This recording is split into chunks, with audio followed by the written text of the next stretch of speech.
Students, how are you? Welcome to my YouTube channel Pankaj physics Gulati. Students, आपको इस channel पर ना केवल graduation and post graduation physics के टॉपिक्स की सबसे आसान एक्सप्लेनेशन देखने को मिलती है, बल्कि आपको साथ के साथ ये भी बताया जाता है कि आपको एग्जाम में क्या और कैसे लिख के आना है, ताकि आप सिर्फ एक वीडियो देख के ही अपने नोट्स बना सकें और एग्जाम्स में बहुत अच्छे मार्क्स ला सकें। तो स्टूडेंट्स, आज इस चैनल को सब्सक्राइब कीजिए और पाइए नोटिफिकेशन मेरी नई वीडियो का सबसे पहले। इसी कैटेगरी में आगे बढ़ते हुए आज हम बात करेंगे BSc third same computer programming and thermodynamics unit 4 के एक और इम्पोर्टेंट टॉपिक के बारे में, जिसका नाम है derivation of Maxwell's thermodynamical relations from thermodynamical functions. देखिए स्टूडेंट्स, हम मैक्सवेल थर्मोडायनेमिकल रिलेशंस को दो वेज में डिराइव कर सकते हैं। पहला जो मेथड था मैक्सवेल थर्मोडायनेमिकल रिलेशंस को डिराइव करने का, उसके ऊपर ऑलरेडी हम वीडियो अपना बना चुके हैं। इस वीडियो का लिंक आपको नीचे डिस्क्रिप्शन बॉक्स में मिल जाएगा। आप देख सकते हैं कि पहला मेथड कौन सा था जिससे हमने मैक्सवेल थर्मोडायनेमिकल रिलेशन जो है वो डिराइव किए थे। एक दूसरा मेथड भी है मैक्सवेल थर्मोडायनेमिकल रिलेशंस को डिराइव करने का, जिसमें हम हेल्प लेते हैं किसकी? थर्मोडायनेमिकल फंक्शंस की। अब थर्मोडायनेमिकल फंक्शंस क्या हैं? 4 प्रकार के थर्मोडायनेमिकल फंक्शंस हैं आपके सिलेबस में, जिनके ऊपर हम ऑलरेडी वीडियोस अपलोड कर चुके हैं। कौन कौन से हैं वो थर्मोडायनेमिकल फंक्शन? गिब्स फंक्शन है, हेल्महोल्ट्ज फंक्शन है, एंथैल्पी है और इंटरनल एनर्जी है। इन चारों थर्मोडायनेमिकल फंक्शंस की हेल्प लेके भी हम मैक्सवेल थर्मोडायनेमिकल रिलेशंस को डिराइव कर सकते हैं। तो स्टूडेंट्स, आइए देखते हैं कि हम कैसे थर्मोडायनेमिकल फंक्शन की हेल्प से कैसे हम मैक्सवेल थर्मोडायनेमिकल रिलेशंस को डिराइव करेंगे। आइए वो देखते हैं। तो चलिए स्टूडेंट्स, ड्राइव करते हैं मैक्सवेल का पहला थर्मोडायनेमिकल रिलेशन, और इसमें हम यूज करेंगे, इसमें हम हेल्प लेंगे थर्मोडायनेमिकल फंक्शन की, जिसका नाम है इंटरनल एनर्जी। तो इंटरनल एनर्जी का कंसेप्ट लेके हम यहाँ पर ड्राइव करेंगे मैक्सवेल का पहला थर्मोडायनेमिकल रिलेशन। तो आप हेडिंग बनाएंगे internal energy. From first law of thermodynamics we have, first law of thermodynamics की डिफरेंशियल फॉर्म क्या होती है? dq is equal to du plus dw होती है।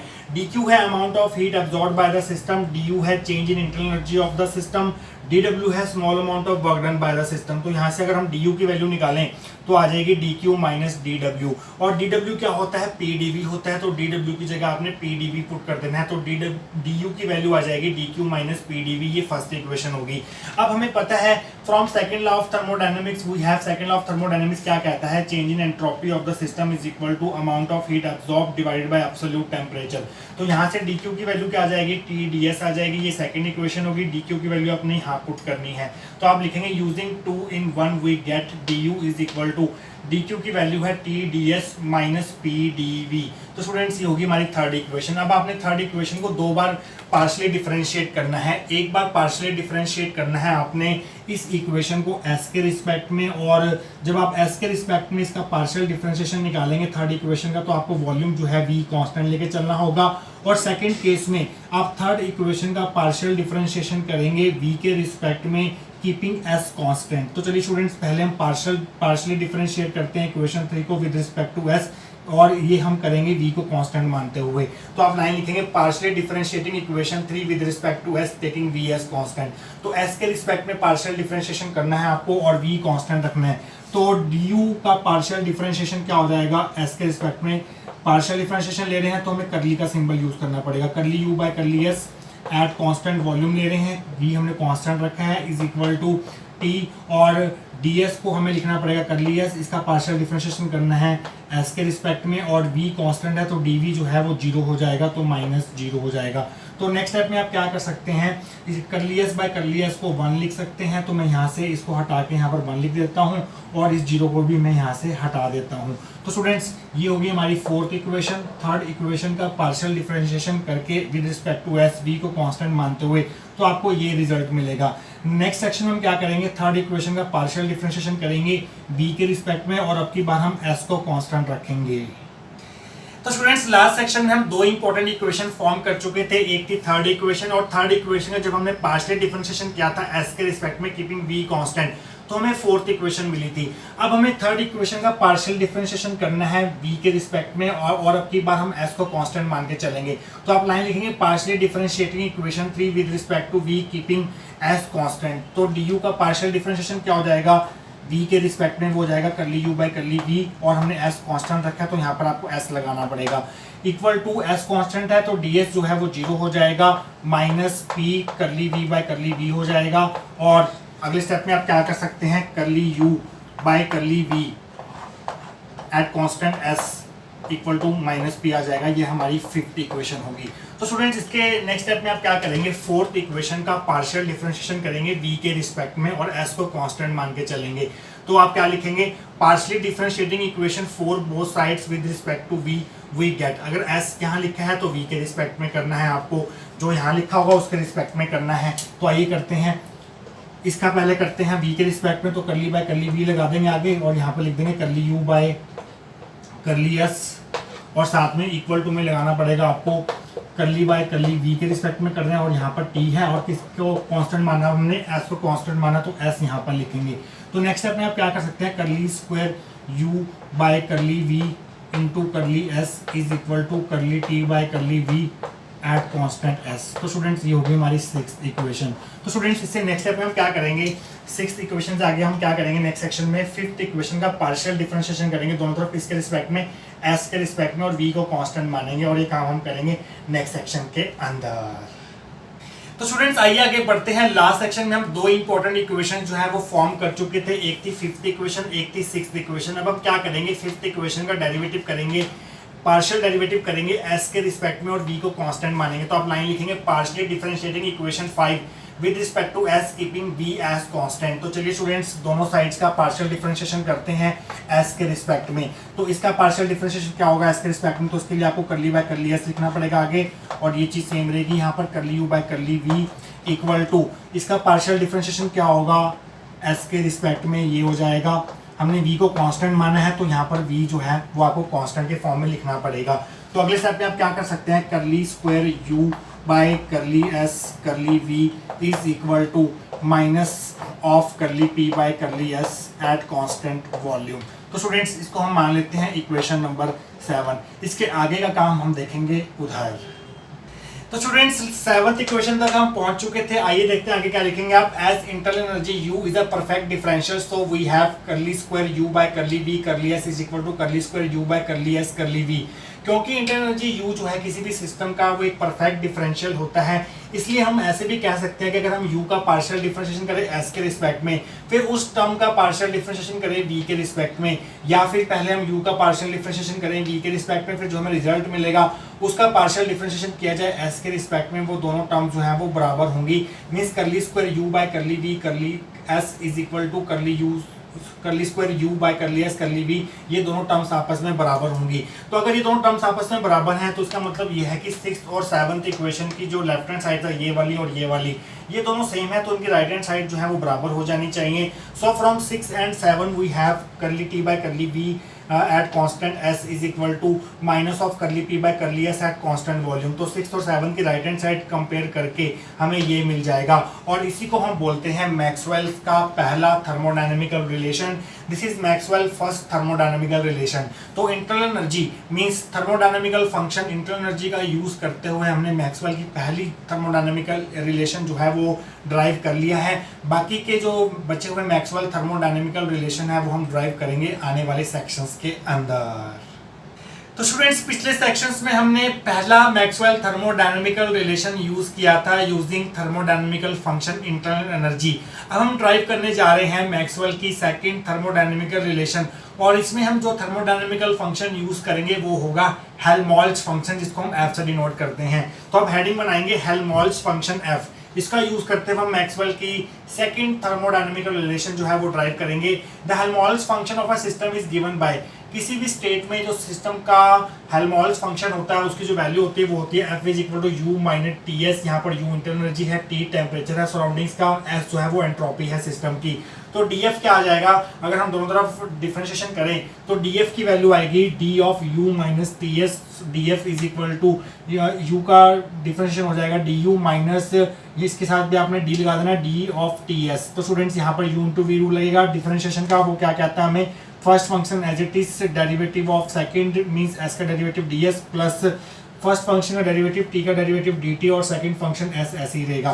तो स्टूडेंट्स नेक्स्ट स्टेप में हम क्या कर सकते हैं, ब्रैकेट्स ओपन कर सकते हैं। D F is equal to D U minus T D S minus D T S, ये हमारी फर्स्ट इक्वेशन होगी, प्लस माइनस यहाँ पर माइनस आ गया। अभी हमने पिछले जो पहला मैक्सवेल थर्मोडायनामिक का रिलेशन निकाला इंटरनल एनर्जी को यूज़ करते हुए, उसमें हमने ये वाली चीज़ यूज़ की थी।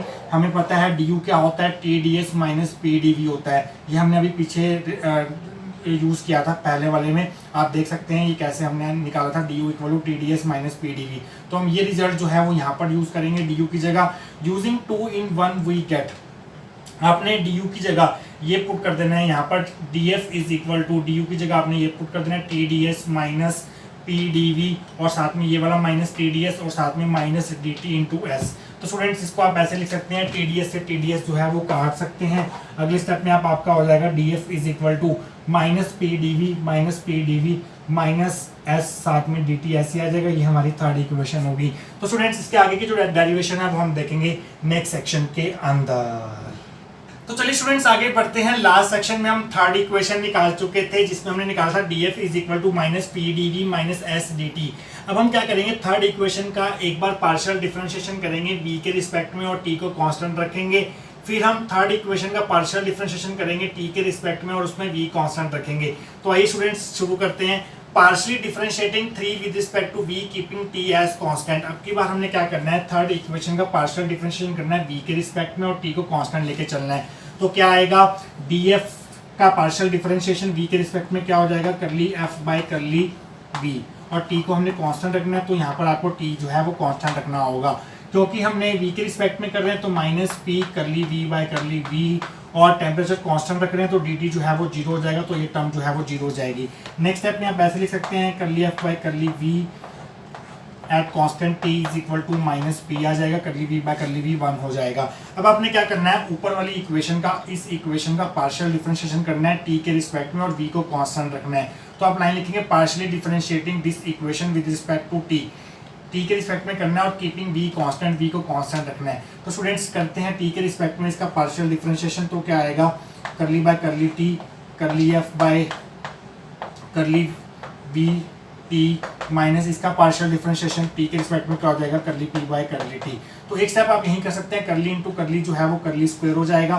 तो मैं यहाँ पर करली स्क्वायर लिख देता हूँ और करली टी को करली वी से मल्टीप्लाई करके जो आएगा वो मैं यहाँ लिख देता हूँ, साथ में आ जाएगा करली टी बाय करली वी और मैं करली स्क्वायर एफ को ऐसे लिख देता हूँ और यहाँ से ब्रैकेट हट जाएगी और ये टी यहाँ से हट जाएगा। जब 2 बार डिफरेंशिएशन हो जाता है तो यहाँ पे कुछ नहीं लगाते हम, ब्रैकेट लगा के नीचे कुछ नहीं लगाते, इस चीज़ का आपने ध्यान रखना है। तो स्टूडेंट इसको मैं दे देता हूँ फोर्थ इक्वेशन। अब हम क्या करेंगे, अब हम थर्ड इक्वेशन का पार्शियल डिफरेंशिएशन करेंगे टी के रिस्पेक्ट में और वी कांस्टेंट रखेंगे। तो आप लाइन लिखेंगे, partially differentiating equation 3 with respect to T keeping V constant. तो आइए करते हैं पार्शियल डिफरेंशिएशन इक्वेशन नंबर 3 का, टी के रिस्पेक्ट में वी कांस्टेंट रखते हैं। तो क्या आएगा, करली F by curly T.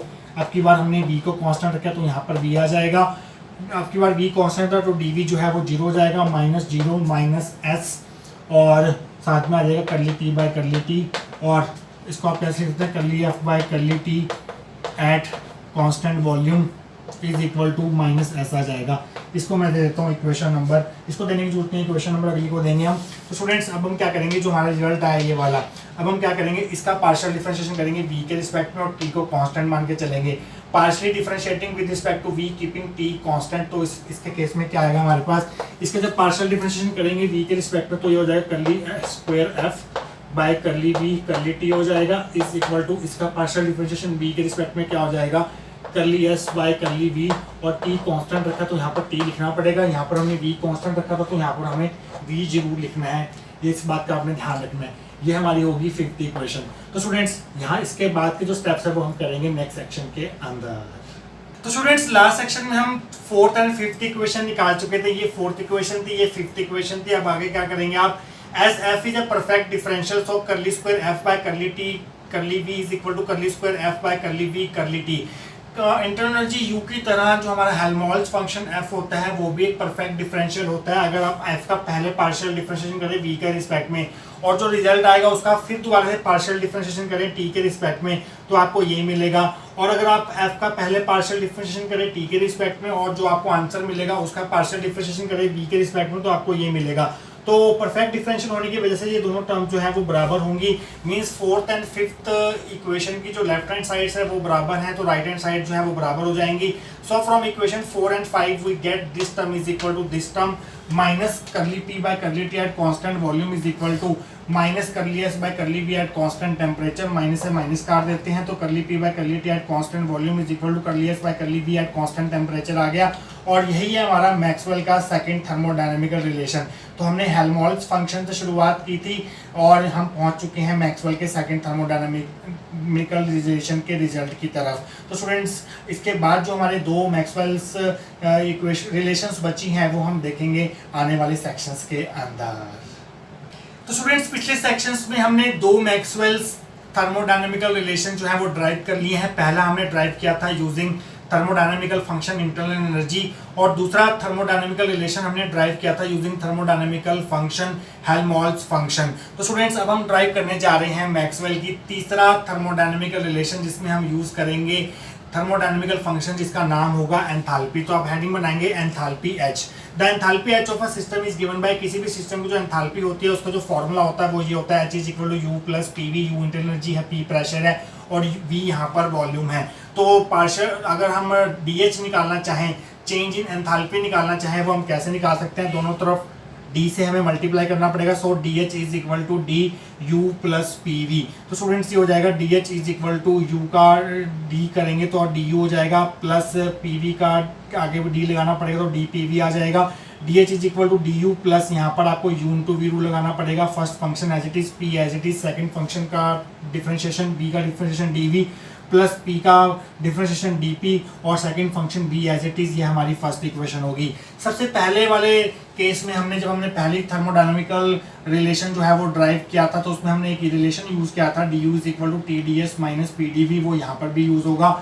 Third वाले में भी और सेकंड वाले में भी इसका यूज किया था हमने, थर्ड वाले में भी इसका यूज हो रहा है। तो ये होगी हमारी सेकंड इक्वेशन। तो सेकंड इक्वेशन को हम यहाँ डाल देते हैं, डी यू की वैल्यू यहाँ पुट कर देते हैं। Using 2 in 1 we get D H is equal to D U की वैल्यू क्या है, D T D S minus P D V plus P D V plus D P into V. तो students P D V से P D V cut जाएगा तो D H की value आ जाएगी T D S plus V आगे कर देते हैं हम और डी पी को यहाँ लिख देते हैं। तो ये हमारी थर्ड इक्वेशन होगी। तो स्टूडेंट्स थर्ड इक्वेशन के आगे की जो डेरिवेशन है वो हम देखेंगे आने वाले सेक्शंस के अंदर। तो स्टूडेंट्स लास्ट सेक्शन में हम थर्ड इक्वेशन तक निकाल चुके थे जो थी D H is equal to T D S plus V D P. हमारी थर्ड इक्वेशन थी। अब हम क्या करेंगे, थर्ड इक्वेशन का पार्शियल डिफरेंशिएशन करेंगे एस के रिस्पेक्ट में और पी को कांस्टेंट मान के चलेंगे। तो आप लाइन लिखेंगे partially differentiating equation 3 with respect to S keeping P S constant. तो आपको क्या मिलेगा, आपको मिलेगा करली एच बाय एस के रिस्पेक्ट में करने और हम कांस्टेंट क्या रख रहे हैं पी, तो यहाँ पे आपको पी भी लिखना पड़ेगा। एस के रिस्पेक्ट में कर रहे हैं तो आएगा टी इंटू करली एस बाय करली एस और पी कांस्टेंट और डी पी की वैल्यू जो है वो 0 हो जाएगी। इसको आप ऐसे लिख सकते हैं curly H by curly S at constant pressure is equal to T. ये इसको हम मान देते हैं, इसको मानने की जरूरत नहीं है, नेक्स्ट इक्वेशन मानेंगे हम। तो स्टूडेंट्स इसको अब क्या करेंगे, इस इक्वेशन को पी के रिस्पेक्ट में पार्शियली डिफरेंशिएट करेंगे और एस को कांस्टेंट रखेंगे। तो आप लाइन लिखेंगे partially differentiating with respect to P keeping S constant. तो इसका पार्शियल डिफरेंशिएशन क्या हो जाएगा पी के रिस्पेक्ट में, इस टर्म का वो हो जाएगा curly square H by curly P, करली एस ऑलरेडी दिया हुआ है इज इक्वल टू इसका पार्शियल डिफरेंशिएशन क्या हो जाएगा पी के रिस्पेक्ट में करली टी बाय करली पी और हमने कांस्टेंट क्या रखना है एस कांस्टेंट रखना है। तो ये होगी हमारी फोर्थ इक्वेशन। तो स्टूडेंट्स अब हम क्या करेंगे, थर्ड इक्वेशन का पार्शियल डिफरेंशिएशन करेंगे पी के रिस्पेक्ट में और एस को कांस्टेंट रखेंगे। तो आप लाइन लिखेंगे partially differentiating equation 3 with respect to P keeping S constant. तो आपको क्या मिलेगा curly H by curly P at constant S is equal to T और क्योंकि एस कांस्टेंट ले रहा है तो डी एस जो है वो 0 हो जाएगा plus V curly P by curly P, तो इसको आप लिख सकते हैं curly H by curly P at constant S is equal to V.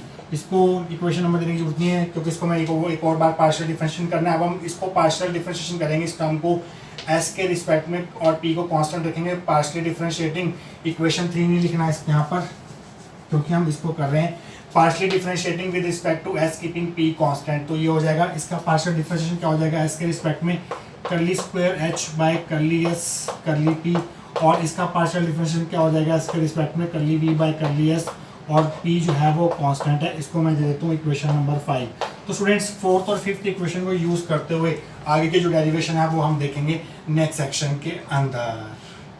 तो स्टूडेंट्स लास्ट सेक्शन में हम 2 इक्वेशन निकाल चुके थे, fourth and fifth equation. Fourth equation ये थी, फिफ्थ इक्वेशन ये थी। तो अब आप आगे लाइन लिखेंगे as H is a perfect differential, क्योंकि जो इंटरनल एनर्जी यू होती है और जो हेल्महोल्ट्ज फंक्शन एफ होता है उसी की तरह ही जो हमारी एंथैल्पी होती है किसी भी सिस्टम की वो एक परफेक्ट डिफरेंशियल होती है।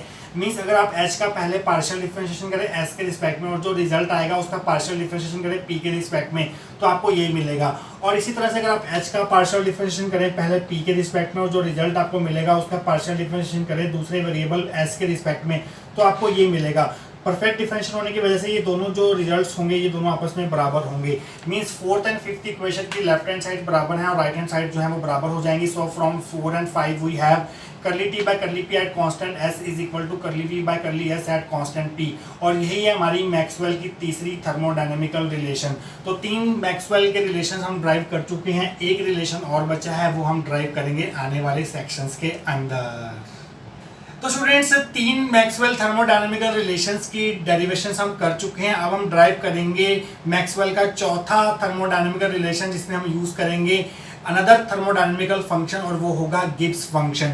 तो आप हेडिंग बनाएंगे गिब्स फंक्शन जिसको हम जी से डिनोट करते हैं। The Gibbs function G of a system is given by, हमें पता है किसी भी सिस्टम में जो गिब्स फंक्शन होता है जी वो उसको हम कैसे रिप्रेजेंट करते हैं। G is equal to H minus T H, जहाँ पर एच एंथैल्पी है, टी टेम्परेचर है सराउंडिंग का, एस यहाँ पर एंट्रोपी है सिस्टम की। तो change in Gibbs function DG कैसे निकाल सकते हैं हम, तो कैसे निकालेंगे डीजी इज इक्वल टू इसके आगे भी डी लिख देंगे और इसके आगे भी डी लिख देंगे। So DG is equal to D H minus यहाँ पर यून टू वी रूल लगाएंगे, first function as it is derivative of second D S plus derivative of first D T second function S as it is. तो bracket खोलेंगे sign change होगा D G is equal to D H minus T D S minus S D T, ये हमारी first equation होगी, plus minus जो है वो minus हो गया। अभी हमने जब third Maxwell thermodynamical relation drive किया था तो वहाँ पर हमने चेंज इन एंथैल्पी निकाला था, डीएच की वैल्यू निकाली थी। आप देख सकते हैं थर्ड रिलेशन को डेरिवेशन करते टाइम हमने ये रिजल्ट निकाला था, DH is equal to T D S plus V D P.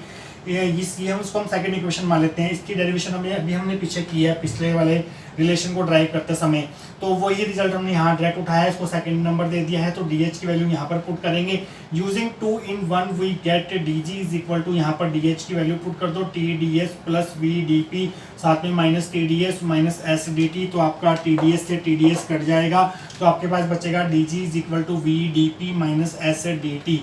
ये होगी हमारी थर्ड इक्वेशन। तो इसके आगे के जो स्टेप्स हैं वो हम देखेंगे आने वाले सेक्शंस के अंदर। तो स्टूडेंट्स लास्ट सेक्शन में हम थर्ड इक्वेशन तक निकाल चुके थे। अब हम क्या करेंगे, थर्ड इक्वेशन का पार्शियल डिफरेंशिएशन करेंगे पी के रिस्पेक्ट में और टी को कांस्टेंट लेके चलेंगे। तो आप लाइन लिखेंगे partially differentiating 3 with respect to P keeping T as constant. तो आपको क्या मिलेगा, करली जी बाय पी के रिस्पेक्ट में कर रहे हैं और टी कांस्टेंट रखा है तो टी यहाँ लिखना पड़ेगा, पी के रिस्पेक्ट में कर रहे हैं, टी कांस्टेंट है तो डी टी जो है वो 0 हो जाएगा। तो उसको आप ऐसे लिख सकते हैं curly G by curly P at constant temperature is equal to V. तो स्टूडेंट्स अब हम क्या करेंगे, ये जो हमें रिजल्ट मिला है इसका पार्शियल डिफरेंशिएशन करेंगे टी के रिस्पेक्ट में, पी को कांस्टेंट रखेंगे, partially differentiating with respect to T keeping P constant. तो आपको क्या मिलेगा, curly square G by curly T by curly P is equal to curly V by curly T, P constant है, इसको दे देते हैं हम फोर्थ इक्वेशन। अब हम क्या करेंगे, इससे अगला स्टेप जो होगा फोर्थ इक्वेशन से उसमें आप लिखेंगे partially differentiating 3 with respect to T keeping P constant. अब हमने टी के रिस्पेक्ट में पार्शियली डिफरेंशिएट करना है थर्ड को और पी को कांस्टेंट रखना है। तो आपको क्या मिलेगा, curly G by curly T, P constant है is equal to P constant और डी पी जो है वो 0 हो जाएगा, minus S curly T by curly T. तो आपको मिलेगा curly G by curly T at constant pressure is equal to minus S. अब हम क्या करेंगे, जो हमें ये रिजल्ट मिला है इसका पार्शियल डिफरेंशिएशन करेंगे, पी के रिस्पेक्ट में टी कांस्टेंट रखेंगे, partially differentiating with respect to P keeping T as constant, तो आपको क्या मिल जाएगा, curly square G by curly P curly T is equal to minus curly S by curly P keeping T constant. ये होगी हमारी 5th equation. तो students इसके आगे का जो पार्ट बचा है वो हम देखेंगे नेक्स्ट सेक्शन के अंदर। तो स्टूडेंट्स फाइनली हम आ चुके हैं last section of this topic पे। पिछले सेक्शन में हमने 4th एंड 5th इक्वेशन निकाली थी। 4th इक्वेशन ये थी, 5th इक्वेशन ये थी। As G is a perfect differential, पहले 3 थर्मोडायनामिकल फंक्शन की तरह हमारा चौथा थर्मोडायनामिकल फंक्शन जी भी एक परफेक्ट डिफरेंशियल होता है। कहने का मतलब अगर जी का पार्शियल डेरिवेटिव किया जाए पहले पी के रिस्पेक्ट में, फिर आपको जो रिजल्ट मिलेगा उसका पार्शियल डेरिवेटिव किया जाए टी के रिस्पेक्ट में, तो आपको ये मिलेगा। अगर हम जी का पहले पार्शियल डेरिवेटिव करें टी के रिस्पेक्ट में, फिर पार्शियल डेरिवेटिव करें पी के रिस्पेक्ट में, तो जो आपको रिजल्ट मिलेगा वो ये मिलेगा। क्योंकि जी परफेक्ट डिफरेंशियल है तो दोनों टर्म्स जो है वो बराबर होंगी। Means 4th and 5th equation की जो लेफ्ट हैंड साइड है वो बराबर है, तो राइट हैंड साइड जो है वो बराबर हो जाएंगी। फ्रॉम 4 एंड 5 वी हैव करली v by करली t at constant pressure is equal to minus of करली s by करली p at constant temperature। तो स्टूडेंट्स ये जो है हमें मिली है ये है मैक्सवेल की चौथा थर्मोडायनामिकल रिलेशन। तो स्टूडेंट्स आपके चारों मैक्सवेल थर्मोडायनामिकल रिलेशन यहाँ पर डराइव हो चुके हैं। 4 थर्मोडायनामिकल फंक्शन से हमने अलग अलग जो थर्मोडायनामिकल रिलेशन है मैक्सवेल के वो डराइव किए। तो स्टूडेंट्स ये था दूसरा मेथड मैक्सवेल थर्मोडायनामिकल रिलेशंस को डराइव करने का।